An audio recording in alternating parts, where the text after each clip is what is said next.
हाँ जी, नमस्कार दोस्तों, गुड मॉर्निंग। आपका दिन बहुत अच्छा जाए। हम संविधान की सीरीज़ पर चर्चाएं कर रहे थे। कल हमने संविधान का एक टॉपिक कंप्लीट कर लिया था और वो कौन सा टॉपिक था? वो था संविधान की ऐतिहासिक पृष्ठभूमि। जो संविधान था हमारा, उसका जो अंग्रेज़ों द्वारा किस प्रकार हमारे संविधान में अप्रत्यक्षता भूमिका रही, उसके बारे में हमने कल चर्चा कर ली थी। आज हम उसी क्रम को आगे बढ़ाते हुए एक नए टॉपिक के साथ चलते हैं।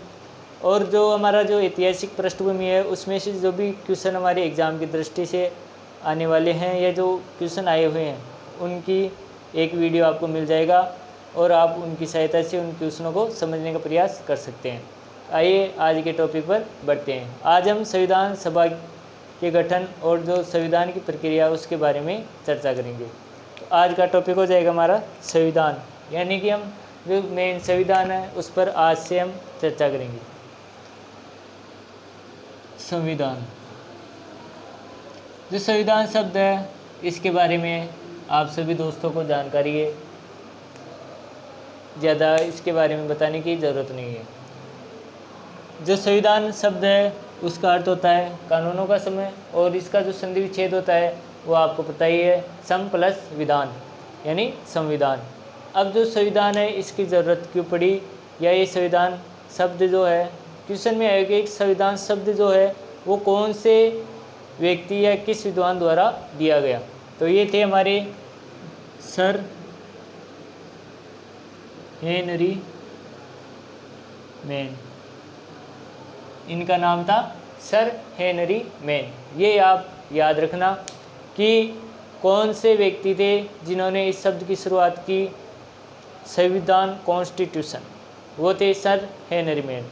अब आते हैं जो संविधान है इसकी ज़रूरत क्यों पड़ी।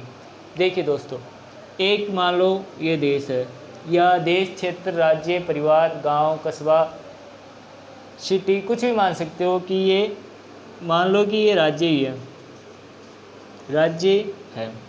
अब जो ये राज्य है इसमें जो विधियाँ है, जो इसके नियम है, उनकी ज़रूरत है, क्योंकि जो इस देश की नागरिक या इस देश की जनता है उनको इन विधियों के अनुसार ही कार्य अपने कर्तव्यों का निर्वहन करना होता है। तो इसके लिए एक संविधान होगा जो इस पर शासन करेगा। जो शासन होता है वो दो प्रकार का हो सकता है, एक तो हो सकता है व्यक्तिगत, दूसरा होता है विधियों का शासन। विधियों का शासन, अब जो ये विधियों का शासन है इसको ही हम संविधान कहते हैं। अब जो व्यक्तिगत शासन है ये प्राचीन समय में चलता था, जिसे राजाओं महाराजाओं का शासन। अभी जो राज्य है इसमें शासन करने के लिए हमने विधियाँ बनाई और उसको हम कहते हैं संविधान। अब जो ये संविधान है ये हमारे कितने प्रकार का होता है? ये दो प्रकार का होता है, एक तो होता है लिखित और एक होता है अलिखित। लिखित, दूसरा हो गया अलिखित। अब लिखित में आता है कि जो दस्तावेज होते हैं या जो विधियाँ होती है उनका लिखित रूप।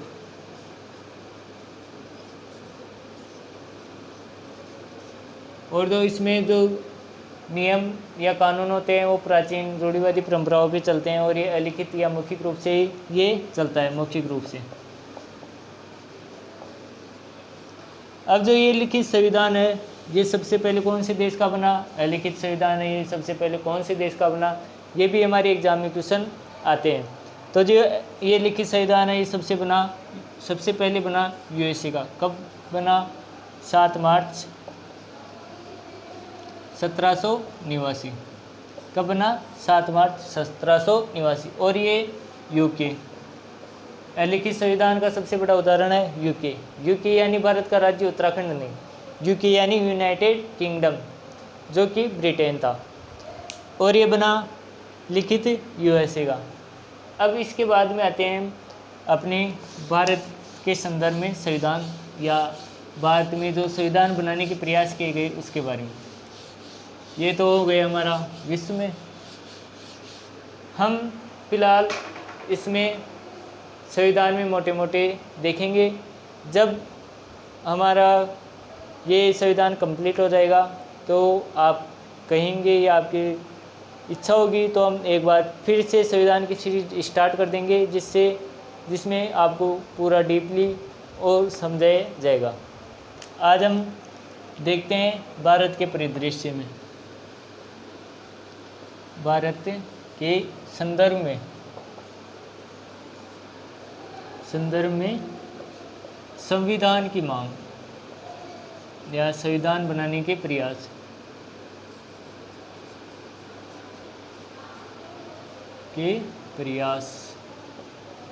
अब जो ये संविधान बनाने के प्रयास है, इससे हमारे एग्ज़ाम में क्वेश्चनों का सामना ज़रूर होता है। इस टॉपिक को आप ज़रूर पढ़ें और अगर आपको पसंद आए तो इसको लाइक और शेयर ज़रूर करें। साथ में हमारे चैनल को सब्सक्राइब भी कर ही दीजिए। जब आ ही गए तो एक बटन दबाने में आपका क्या जाता है। तो दोस्तों आते हैं अपने संविधान पे। जो ये संविधान है, भारत में सबसे पहले प्रयास किया गया था वो थे अपने बाल गंगाधर तिलक साहब। बाल गंगाधर तिलक, इन्होंने पहली बार 1895 में स्वराज बिल, किसके द्वारा जो इनका था वो था स्वराज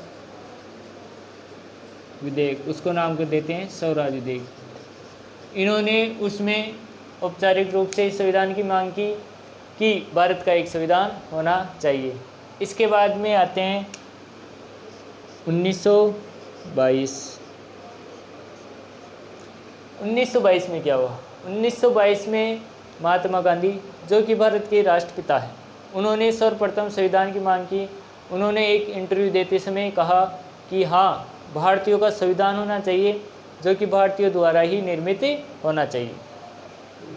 महात्मा गांधी ने कहा या महात्मा गांधी ने मांग की। इसके बाद में आता है हमारा कौन सा संविधान आता है, मतलब किस व्यक्ति ने मांग की। ये तो हो गए हमारे दो, एक तो तिलक साहब जो कि 1895 में आए थे। इसके बाद में आता है 10 अगस्त 1928 को, 10 अगस्त 1928 नेहरू रिपोर्ट।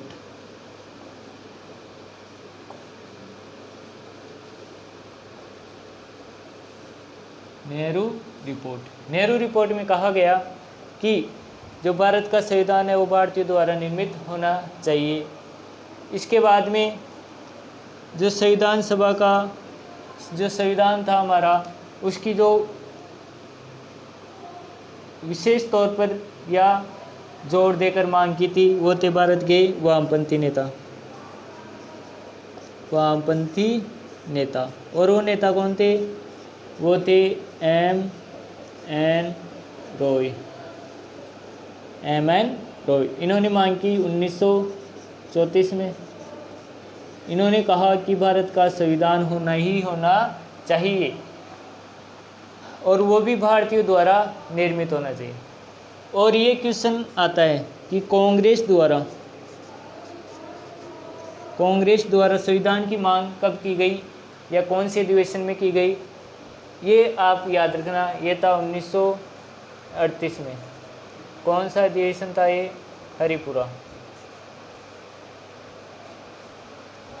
हरिपुरा में कांग्रेस द्वारा संविधान की मांग की गई। अब आते हैं ब्रिटिश सरकार द्वारा भारत में संविधान बनाने के क्या प्रयास किए गए। जब देश में संविधान की इतनी चर्चा हो रही थी तो स्वाभाविक सी बात है कि ब्रिटिश सरकार है वो भी इसके बारे में कदम उठाएगी। ब्रिटिश सरकार, दोस्तों आपको पता है 1939 में सेकेंड वर्ल्ड वॉर शुरू हो गया था और उसमें ब्रिटिश और अन्य देशों के मध्य युद्ध शुरू हो गया था। इसके बाद 1939 से 1945 तक वो चला और इसी को मद्देनज़र रखते हुए ब्रिटिश सरकार ने भारत में संविधान सभा के प्रति कदम उठाने शुरू किए। तो इन्होंने सबसे पहला प्रयास किया अगस्त प्रस्ताव। अगस्त प्रस्ताव आया था 1940 में। ये प्रस्ताव ब्रिटिश संसद द्वारा भारत भेजा गया और इसमें कहा गया कि जैसे ही सेकंड वर्ल्ड वॉर ख़त्म हो जाएगा हम भारत के लिए एक संविधान का निर्माण कर देंगे, जो भारत को उस संविधान के अनुसार शासन करना होगा। तो इस संविधान को कांग्रेस और मुस्लिम लीग ने मना कर दिया कि हमें ऐसे संविधान की कोई ज़रूरत नहीं है, हमें भारतीयों द्वारा ही संविधान बनाना है और भारतीयों द्वारा ही शासन किया जाएगा। इसके बाद में आता है 1942। 1942 क्या है? 1942 में आता है क्रिप्स मिशन। Cripps Mission. अब क्रिप्स मिशन भारत आता है और ये कहता है कि हम आपकी मांग को स्वीकार करते हैं और आपको संविधान बनाने का अधिकार हम ब्रिटिश सरकार की तरफ से देते हैं। लेकिन इस प्रस्ताव से जो मुस्लिम लीग थी भारत की वो सेटिस्फाई नहीं हो पाई और मुस्लिम लीग ने इसका विरोध किया और इसने कहा, मुस्लिम लीग ने, कि हम इस प्रस्ताव को अस्वीकार करते हैं। इसके बाद में ब्रिटेन में चुनाव होते हैं और वहाँ एक नई पार्टी जीतती है। उस पार्टी का नाम है लेबर पार्टी। Labour party. और वहाँ के प्रधानमंत्री चेंज होते हैं और वो प्रधानमंत्री बनते हैं तो वो भारत के प्रति उनके जो विचारधारा थी वो उदारवादी थी और उन्होंने अपने मैनिफेस्टो में कहा था कि हम भारत को आज़ाद करने के पक्ष में हैं और वहाँ के संविधान निर्माण के लिए हम एक दल भेजेंगे और वो वहाँ के संविधान और उस देश की स्वतंत्रता के अधिनियम बनाएंगे। इसके बाद में आता है हमारा मेन जिस मिशन या जिस योजना के तहत भारत का विभाजन और भारत को स्वतंत्रता मिली, हम उसी के बारे में चर्चा करते हैं।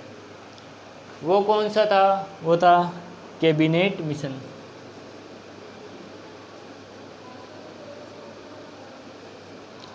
Cabinet mission.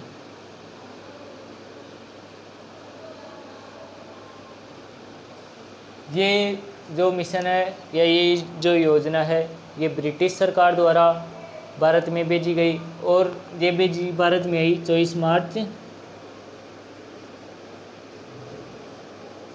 1946। 24 मार्च 1946 को भारत में आई। अब ये जो कैबिनेट मिशन है इसमें कितने सदस्य हैं? ये क्वेश्चन आया हुआ है रीट में कि जो कैबिनेट मिशन भारत आया था उसमें कितने सदस्य थे? उसमें थे 3 सदस्य। अब ये जो 3 सदस्य हैं इनको याद रखना मुश्किल है क्योंकि एक तो ये इंग्लिश के नाम है, दूसरा इनके नाम इतने अजीब है कि हमको आदत नहीं है वैसे नाम लेने की। तो इसकी एक ट्रिक है, आप इसको केप से याद रख सकते हैं। केप। ये 3 वर्ड आप याद रखिए, KAP। अब केप का मतलब क्या होता है, ए का मतलब क्या होता है और पी का मतलब क्या होता है। तो केप का तो हो गया स्टेफर्ड क्रिप्स, जो ए है उसका हो गया AV अलेक्जेंडर,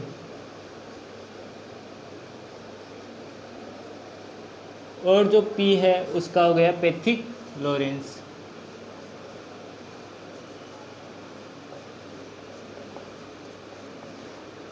क्या हो गया? Pethick Lawrence. ये 3 सदस्य थे किसके? कैबिनेट मिशन के। उनका नाम था केप, स्टेफर्ड क्रिप्स, AV अलेक्जेंडर और क्रिप्स मिशन।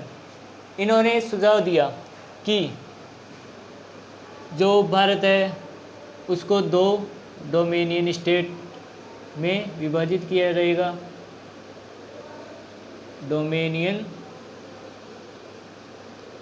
स्टेट, और वहाँ पर संविधान सभा के चुनाव कराकर संविधान सभा का निर्माण किया जाएगा, जो कि अपने देश के लिए संविधान का निर्माण करेगी।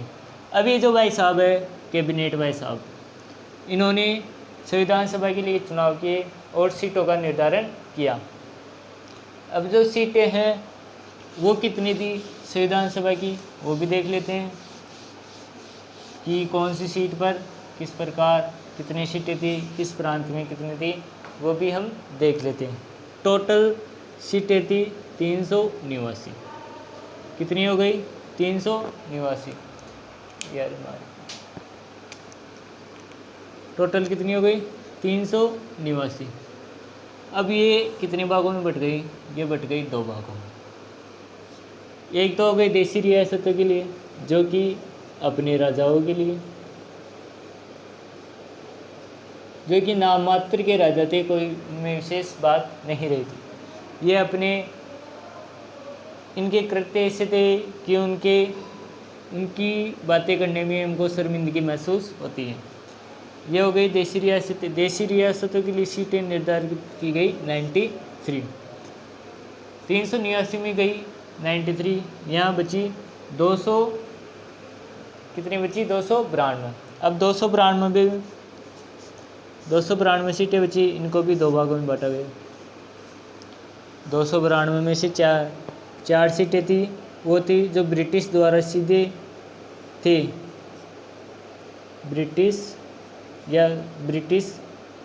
केंद्र शासित प्रदेश, जो ब्रिटिश शासित प्रदेश थे, उनके लिए 4 सीटें थी, और इनमें से 4 गई तो कितनी रही? 288। वो किसके लिए थी? ब्रिटिश प्रांतों के लिए, जहाँ पर ब्रिटिश की सरकारी चलती थी, उनके लिए।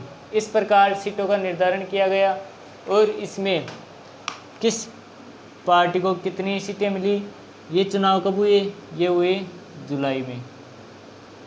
आया कब? मार्च में, और चुनाव हुए जुलाई 1946 में।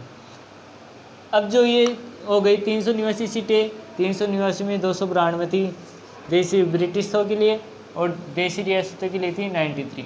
अब ये सीटें किस आधार पर डिसाइड की गई? वो थी 10 लाख जनसंख्या पर एक सीट। 10 लाख जनसंख्या पर एक सीट। अब ये तो फिक्स नहीं कि इस क्षेत्र की 10 लाख की हो, किसी क्षेत्र की 8 लाख भी हो सकती है, किसी क्षेत्र की 12 लाख भी हो सकती है। तो इस प्रकार से जहाँ 12 लाख थी वहाँ पर भी एक सीट, और जहाँ 8 लाख थी वहाँ पर भी एक सीट दी गई, और इसी कारण 389 का आंकड़ा आ पाया। अब आते हैं कि किस पार्टी ने कितनी सीटें मारी, किस पार्टी ने बाजी यहाँ मारी। अब यहाँ पर बाजी मारी वो थी 2 पार्टी उस समय मुख्य थी देश, अभी कांग्रेस और बीजेपी है। वहाँ पर थी कांग्रेस और मुस्लिम लीग। कांग्रेस को यहाँ सीटें मिली 208, मुस्लिम लीग को मिली 73, और जो अन्य छोटे मोटे दल थे जैसे बसपा, अभी बसपा वगैरह है, वैसे उनको मिली 15 सीटें। ये कितनी हो गई? टोटल 292। अब ये जो मुस्लिम लीग है, इन्होंने संविधान सभा में भाग लेने से मना कर दी, और ये जो 15 सदस्य थे, इनमें से भी कुछ सदस्य संविधान सभा में भाग नहीं लिए। जो कांग्रेस थी, यहाँ कांग्रेस बहुमत के साथ उभर कर आई, तो साफ जाहिर बात है कि जो संविधान बनेगा उसमें कांग्रेस की विचारधारा थी वो स्पष्ट नज़र आएगी, क्योंकि जिस पार्टी का संविधान सभा में बहुमत है तो उसकी विचारधारा उसमें दिखेगी। जैसे कि वर्तमान में बीजेपी का बहुमत है, तो लोकसभा में जो भी कानून या एक्ट पारित होंगे उसमें बीजेपी की जो विचारधारा है या उसका मैनिफेस्टो है उसके बारे में ज़रूर दिखेगा। तो आते हैं हम अब संविधान सभा की प्रथम बैठक। आज हम संविधान सभा की प्रथम बैठक तक आएंगे, और कल इसकी बैठकें को पूरा करके इसको 2 भागों में पढ़ने का प्रयास करेंगे। संविधान सभा की प्रथम बैठक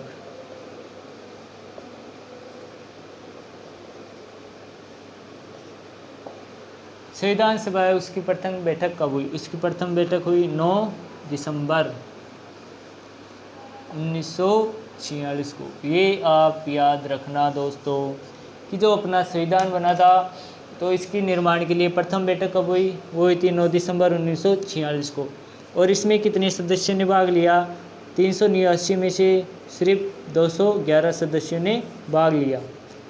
इतने सदस्य कम इसलिए रहे क्योंकि इस बैठक का मुस्लिम लीग ने विरोध किया था, जिसके कारण इस बैठक में मुस्लिम लीग ने भाग नहीं लिया। अब जो ये संविधान सभा की प्रथम बैठक थी, इसके अध्यक्ष कौन बने? जो फ्रांस था, उस समय फ्रांस का संविधान बना,